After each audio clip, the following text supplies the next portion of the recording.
Hello students, पिछले classes में हमने वर्गमूल या स्क्वायर रूट्स के बेसिक कॉन्सेप्ट्स या मूलभूत अवधारणाओं को समझ लिया था। इस क्लास में या इस वीडियो में हम पूर्ण वर्ग संख्या के बारे में अध्ययन करेंगे। पूर्ण वर्ग संख्या, जैसे कि नाम से ही लग रहा है कि वह संख्या जो किसी संख्या का वर्ग हो, पूर्ण वर्ग हो, उसे हम पूर्ण वर्ग संख्या कहते हैं। ठीक है, जैसे 16 या 16। हम जानते हैं कि 4 × 4 16 होता है, 16 होता है, यानी कि 4 का स्क्वायर 16 होता है। तो 16 या 16 पूर्ण वर्ग संख्या कहलाएगा। क्यों? क्योंकि वो 4 का, अन्य संख्या 4 का स्क्वायर है। ठीक है, इसको हम दूसरे शब्दों में ऐसे कह सकते हैं कि किसी संख्या के अभाज्य गुणनखंडों में समान खंडों के जोड़े बनाने के पश्चात यदि उनमें कोई अभाज्य गुणनखंड शेष नहीं रहता तो वह पूर्ण वर्ग संख्या होती है। ठीक है, अब ये लिखा है, इसका मतलब क्या है, इसको हम एग्जाम्पल से समझते हैं, एक उदाहरण से। क्या 225 एक पूर्ण वर्ग संख्या है? इसके लिए सबसे पहले हम इसका क्या करेंगे, गुणनखंड करेंगे। गुणनखंड किसमें? अभाज्य गुणनखंड। ठीक है, तो देखेंगे 225 3 से काटेंगे 75, तो 225 के जब हम अभाज्य गुणनखंड करेंगे तो हमें ये मिलता है 3 × 3 × 5 × 5। अब ध्यान दें, यहाँ पे 5 का एक जोड़ा है, तो एक जोड़ा बनाने के लिए हम 5 × 5 लिख के एक सीधी लाइन उसके ऊपर लिख देते हैं, तो ये एक पेयर बना देता है, यह जोड़ा।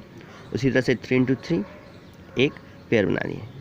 3 के यहाँ पे कितने हैं गुणनखंड? 2 है। 3 × 3 एक जोड़ा बन गया, एक पेयर में 2 होते हैं। ठीक है, तो अब ध्यान दें, तो ये जो है क्या है, ये दो अभाज्य गुणनखंडों के पेयर हो गए।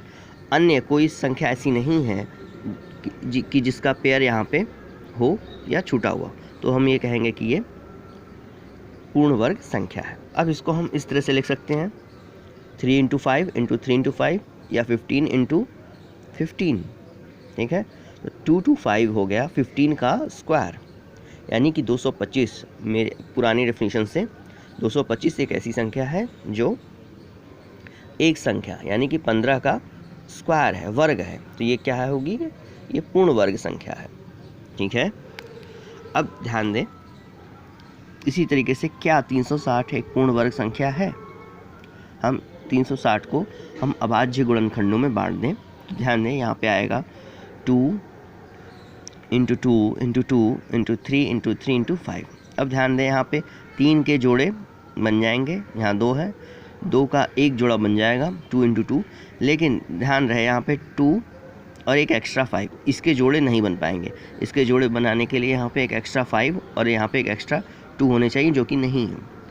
इसलिए हम ये कहेंगे, देखिए यहाँ पे 2 और 5 दो नंबर्स हैं या दो संख्याएं हैं जिनके जोड़े नहीं बन पा रहे हैं, तो हम ये कहेंगे कि ये 360 एक पूर्ण वर्ग संख्या नहीं है। समझ में आया? क्यों?